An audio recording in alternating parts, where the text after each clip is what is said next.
Please join me in warmly welcoming Mr. Rex Tillerson.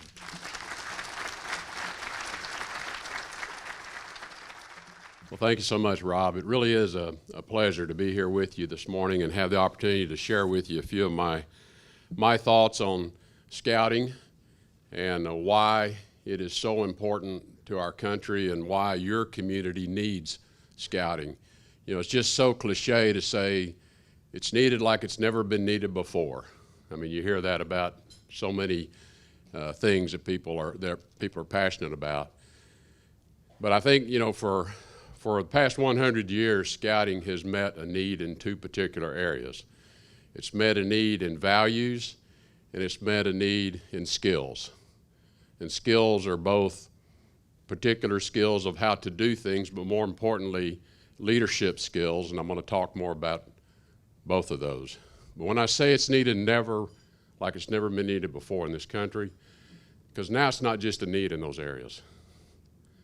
In my view, and I think it's a view shared by many today, it's not just a need. We have a values deficit in the country, and we have a skills deficit in the country.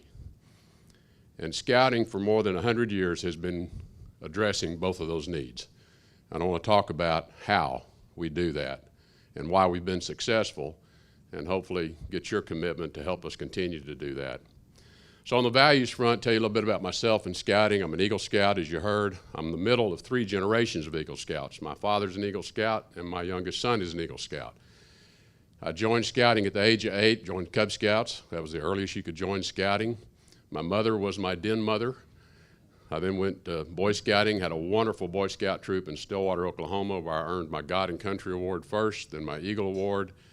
Served on and worked on the summer camp staff for 8 years, up until the time I was a junior in college. I was aquatics director, and I finally realized I was going to have to get a real job if I was going to get employed.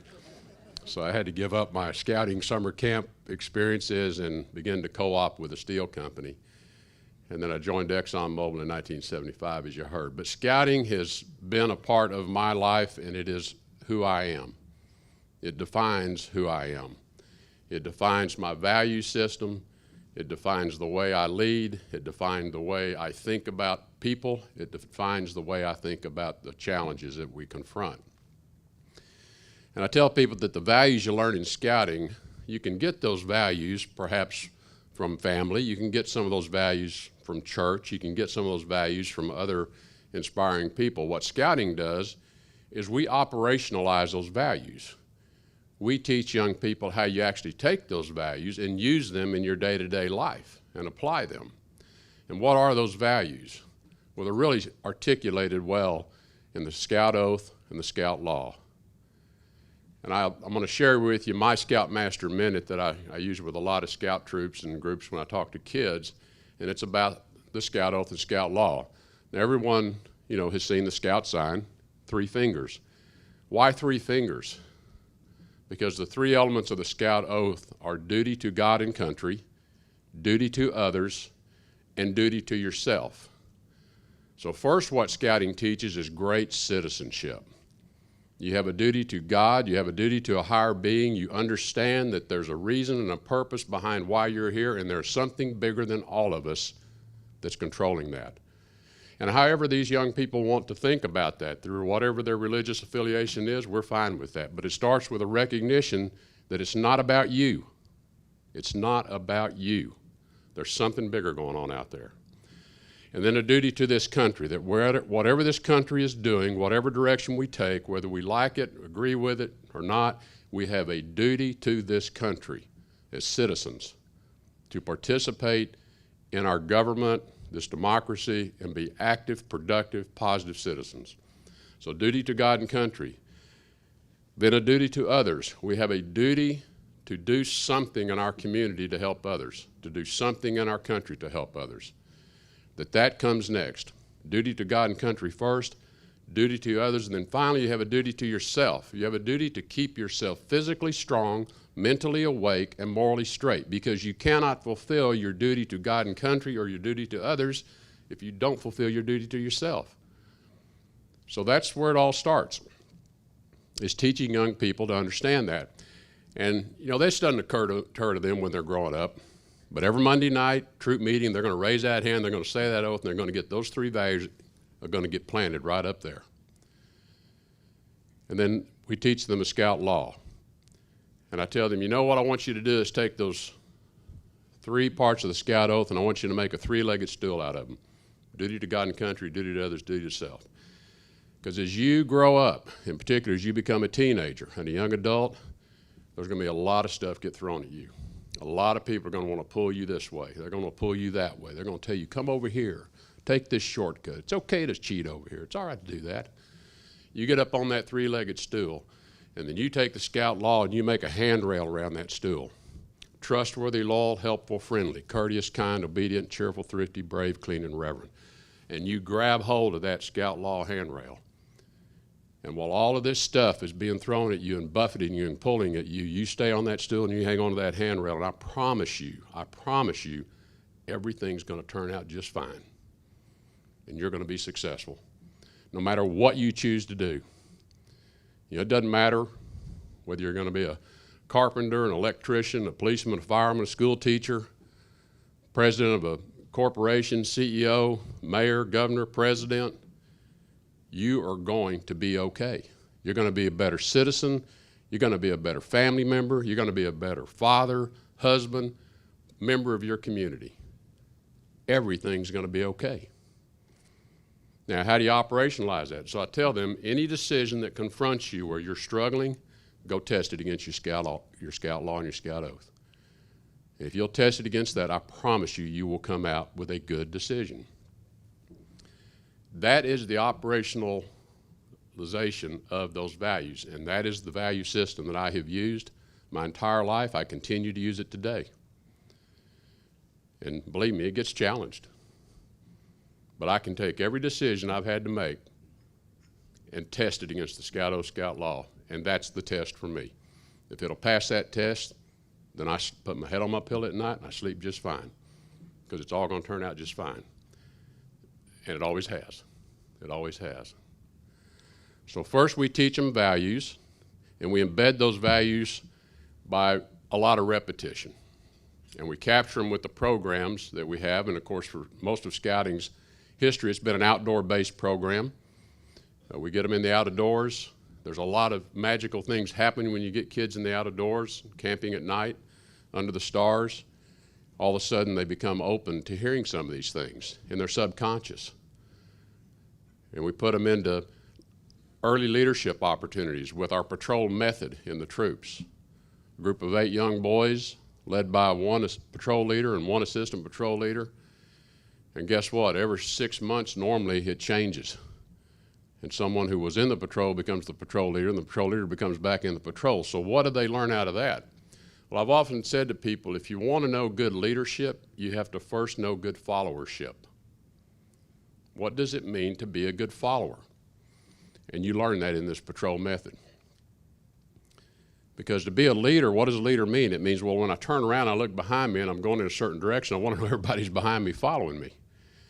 Well, most of us start our lives out as followers. We don't start out as leaders, we start out in follower roles. So what is it about good leaders when you're a follower? Why were you motivated to follow that person? Or why were you motivated to not follow them? And that is what begins to build your own system of leadership characteristics. So we start that at a very young age because that's exactly the lessons they'll learn. Some of these kids are really great patrol leaders and some of them are not very good at it at all. But they learn. They learn from watching each other. You know, Bob Gates, former Secretary of Defense and Director of the CIA, former National President of the Boy Scout, followed me after my term a couple of years. You know, Bob's always said, I got all the leadership training I needed for the rest of my life in the junior leader training course of the Boy Scouts of America. He said, all that other stuff they sent me to in the CIA and the Defense Department didn't really add anything to what I already knew. And I would say the same is true for me. All of the leadership training I got in the Boy Scouts of America. And it carried right over. So by putting kids in this environment, we're putting them into leadership positions whether they realize it or not. We're putting them into followership positions whether they realize it or not. We're pinging them away constantly at them with these values whether they realize it or not. And I'll tell you when they'll realize it. When they're about 30 to 35 years old and they're achieving some level of success in their life, and they pause one day and they wonder, how in the world did I get here? And they realize, you know, I got here because of all that stuff I learned in the Boy Scouts. I am who I am because I was a Boy Scout. Now, we hope all these kids make it to Eagle Scout. As you know, only about 3 to 4% do. What we do know from our program, 100 years of our program, though, if we can capture young people at these formative years of their lives, from 8 years old till about 15 or 16 years old, that's the sweet spot. Cubs, Webelos, Boy Scouts. If we can capture them for just 2 or 3 of those years, we will change the adult they will become. They will be a different adult because they had an experience with the Boy Scouts of 2 to 3 years even. It doesn't take more than that at this age. Young people are very, very malleable. And it goes in without us having to push it in very hard. And what we know is it stays. It stays with them for the rest of their lives. So that's what we offer up. That's what our product is. And again, I would submit that there's never been a time in our nation where we need to strengthen values among young people. We need to strengthen their skill set. Now, in the skill set area, they learn a lot in scouting. You saw in the video a number of the activities. That teaches them self-reliance, self-confidence. They get tested doing things like climbing those rock walls. They get tested when they get in the outdoors and have to carry a pack 5, 6, 7, 8 miles that day. They get tested and they learn what they can do, that they can do these things, that they can be self-sufficient. That then builds on those values again, strengthens those values. Now, scouting, because it's been around for 100 years, we know the world doesn't stand still around us, and we know we have to remain relevant. And that's why you've seen an expansion over the last 10 years of scouting into other areas. And in particular, we have taken on the challenge of STEM skills, science, technology, engineering, and math, because we know we have a huge deficit in the country, and that's really where the world is moving. That's where the needs are.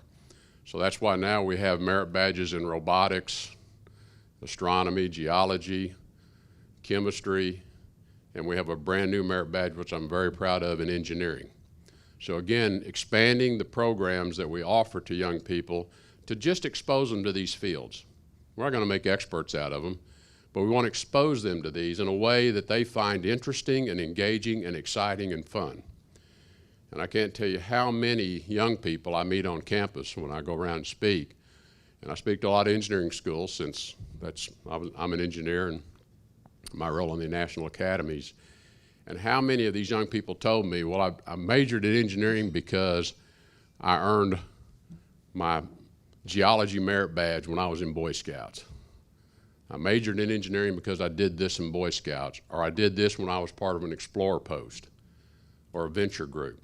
That was my first exposure, but it really captivated me. So I'll tell you how I ended up in engineering. One of the things that captivated me, I went to the 1969 National Jamboree in Farragut State Park, Idaho. It was my senior year in high school. Actually, it was between my junior and senior year. First time I ever flew on an airplane with the Boy Scouts. We got on an airplane in Houston. We flew up to Spokane, Washington. Little did I know I'd live on an airplane later, but so I got my first airplane ride because I was a Boy Scout. We went out to the National Jamboree, and while we were at the National Jamboree, Neil Armstrong lands on the moon. Neil Armstrong, Eagle Scout Neil Armstrong, landed on the moon. And they set up TVs all around the Jamboree site with long extension cords to generators, and we got to watch it. From Farragut State Park, we watched Eagle Scout Neil Armstrong land on the moon. And then he spoke to the Jamboree that evening. I was so captivated. And at that point I said, I'm going to be an astronaut. I figured out that wasn't going to happen. I was going to be an engineer instead. So fast forward to 1975 and my graduation from the University of Texas at Austin, my commencement speaker is Neil Armstrong. And I later had the opportunity to get to know Neil and Jim Lovell and some other great Eagle Scouts. You know, Neil gone now, but he could have made a fortune. He could have made a personal fortune out of that act of landing on the moon. First man to land on the moon, touch the moon's surface. He didn't do it. He didn't do it. He never really said why. But you know what I think the reason was? He knew that it was not his act alone. He didn't get to the moon by himself. He got to the moon because thousands of people accomplished extraordinary things to put him on the moon and get him back home. And he never wanted to take anything away from them. You know where he learned that? In Boy Scouts. Servant leadership. Those are the kind of leaders we turn out. Servant leadership. People who are in leadership to serve others. And if they are put in leadership positions, they want to serve others. They know it's a responsibility. So that's the product. You saw two of our products stand up here before you today. Outstanding examples. Just outstanding examples. And that's what we deliver. Now, we deliver it with the help of a lot of volunteers. Over 1 million adult volunteers across America devote their time to this movement in a lot of different roles. Now, I have my greatest affection for these unit leaders, den mothers, Weeblos leaders, scout masters and assistant scout masters, explorer advisors, venture advisors, because they are on the front line of our customer. Our customer are the youth of this country. They deliver what we have to deliver, and we put it in their hands to deliver it well. That's where all the magic happens, right there. And I have great, great admiration for the folks who do that. Standing behind them is a whole cadre of people from troop committees and pack committees to this council and its committees that make all of this happen. When I was an assistant scoutmaster, and many of you have it, I'm sure, as well, I was given a coin when I went to one of my leader training. And on the back of the coin, the front of the coin had the emblem and said, "Be prepared." The back of the coin, you turned over, it said, 100 years from now, no one will remember what kind of car I drove, how big a house I lived in, or how much money was in my bank account. But the world may well be a different place because I was important in the life of one boy. That's why you unit leaders do it. That's why you do it. And God bless you for it. So someone asked me one time, why do you do it? When I was president of the Boy Scouts, 2010, on our 100th anniversary, for 2 years, my term, it takes a lot of time. And my counterparts, other CEOs would say, first, I don't know how you do that. You got so many other things on your plate. But why do you do it? And for about the first 6 months I was in that job, I gave them kind of the standard answer, this speech I'm giving to you. But at our national annual meeting, the first one that I attended as president, we have 2 breakfasts. One morning we have a duty to God breakfast, and the next morning we have a duty to country breakfast. And our speaker at the duty to God breakfast that year was a retired bishop of the Methodist Church named Will Willimon, author of many, many books. I'd read many of Will Willimon's books, but I had never met him. Turned out it's Eagle Scout Will Willimon. And he was our speaker that morning, and he was a wonderful speaker, but he told a story, a very funny story, and I'm going to share it with you. And he said, when I remember my very first camp out as a Boy Scout, 11 years old, never been out camping, and my scoutmaster says, all right, boys, we're going to go out after school on Friday afternoon, and we'll make our camp. So we have a real simple meal on Friday evening because there's not a lot of time. It gets dark fast. We've got to get our camp set up. So bring something simple, like a can of stew, a can of beans and weenies, something like that we can just heat up, eat real quick, get to bed. So Will Willimon said we all got our stuff together. We went out, we made our camp, we built our fire. We put our cans of beans and weenies and stew in the fire, and in a few minutes, cans of beans and weenies and stew were exploding everywhere. So my scoutmaster runs over to us and says, boys, he's just terrified. Are you all right? He had his neckerchief off. He's wiping beans and weenies off our face and scared to death somebody was hurt. He said, you got to open the cans first before you put them in the fire. Will Willimon said, I looked up at my scoutmaster and I said, being scoutmaster is a really hard job. He said, they must pay you a lot of money to do this. He said, my scoutmaster looked down at me and he said, son, they can't pay you enough money to do this. And he said, no one would do this on purpose for free. He said, son, I was put here to do this. I was put here to do this. And that's when the light bulb went on for me. I was put here to do this. And that's why I'm still doing it. I was put here. All of you were put here this morning. Now, I know you came of your own free will, you think, but you were put here. You were put here to support the Orange County Council in its mission to serve more youth of this country. It takes volunteers and millions of hours of their time. It takes financial resources as well to deliver what we're delivering, which is filling a value gap and filling a skills gap that this nation so desperately needs someone to step in and fill. And that's why you were put here. You've seen two great youth products. I'm a product.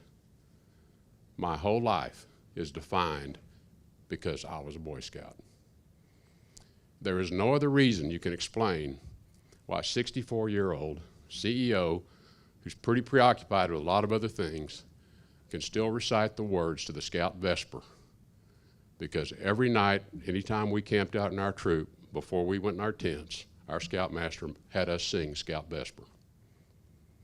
Softly falls the light of day as our campfire fades away.